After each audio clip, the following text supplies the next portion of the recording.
La revue de presse d'Europe 1, Olivier Delagarde. Ce matin, un ancien président de la République s'apprête à rentrer en prison. Nicolas Sarkozy incarcéré ce mardi, c'est le gros titre au-dessus d'une photo pleine page à la une de Ouest France. Ce matin, on vous en parle beaucoup sur Europe 1.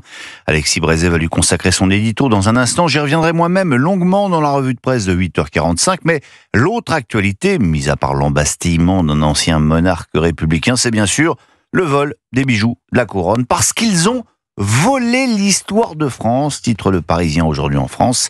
C'est ce quotidien qui consacre la plus large place à cette affaire ce matin. Avec d'abord un point sur l'enquête. Oui, elle progresse, affirme Jean-Michel Decugy. Les enquêteurs ont retrouvé dans la nacelle ayant servi aux malfaiteurs un casque de moto et un gant. Le camion nacelle aurait aussi été dérobé à son propriétaire qui l'avait mis en vente sur le Bon Coin. Un vol commis avec violence par les malfrats qui se seraient fait passer pour des acheteurs. Bref, tout ça fait quand même quelques pistes à suivre. Autre question qui se pose, pourquoi les malfaiteurs ont-ils visé ces bijoux-là en particulier ? Alors, ça, c'est une très bonne question. Parce que finalement, ça n'a pas beaucoup de sens, explique Ariel Altman, spécialiste des bijoux et pierres précieuses, interrogé toujours dans Le Parisien. Les pièces volées au Louvre sont très difficilement écoulables en l'état. Ensuite, même retaillées, les pierres sont identifiables. Et s'ils sont fondus, le prix des matières premières sera ridicule. En fait, ma conviction, dit Altman, c'est que les malfaiteurs n'ont pas mesuré l'ampleur des pièces auxquelles ils se sont attaqués. Je crois qu'ils vont être dépassés par ces bijoux iconiques, car c'est en grande partie l'histoire qui donne sa valeur à ce trésor.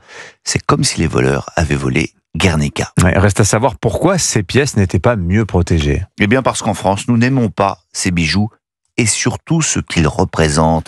C'est ce qu'explique la romancière et historienne Laurence Cossé à Lacroix. Il faut rappeler, dit-elle, qu'en 1887, la Troisième République a vendu les bijoux de la couronne. C'était officiellement pour renflouer les caisses, mais surtout pour conjurer le retour d'une monarchie. Plus de bijoux, plus de restauration possible, pensait-on. Une position un peu irrationnelle tenant de la pensée magique. Ce n'est qu'il y a quelques années qu'ils ont été rachetés par la France et exposés au Louvre.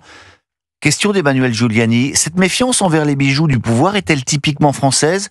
Je dirais que oui, répond Laurence Cossé. Voyez le parfait contre-exemple avec l'URSS. Après la chute du tsar, les bijoux impériaux ont été saisis par le nouveau régime, mais à la différence de la France, l'URSS communiste les a versés au trésor d'État qui les a confiés au musée soviétique. Chez nous, poursuit-elle, dépenser des millions pour acheter un tableau n'est pas considéré comme suspect, mais l'acquisition d'un bijou est taxé d'ostentation et de mauvais goût. C'est le paradoxe du bijou. Il fascine, mais n'est pas tout à fait honnête. Alors je vous vois un peu inquiet, Dimitri, du temps qui passe. Vous qui êtes parfaitement honnête, je ne vous parlerai donc pas du message d'amour laissé par l'empereur Adrien sur une colonne romaine. Vous lirez ça dans le Figaro. Et puis si vous patientez jusqu'à 8h45, je vous parlerai de cette soi-disant œuvre d'art qui défigure en ce moment la place Vendôme à Paris. Bref, à tout à l'heure. Ah, c'est la vendetta personnelle d'Olivier Delagarde ce matin, ce Kermit géant place Vendôme. Vous avez oublié de dire un petit détail croustillant. Le vendeur qui avait mis cette annonce sur le Bon Coin de cette nacelle télescopique qui a été dérobée, il habitait, devinez où ? Dans le Val d'Oise, à Louvre, la commune de Louvre. Je n'ai pas oublié de le dire, mais comme vous censurez... Je déflore. Merci beaucoup.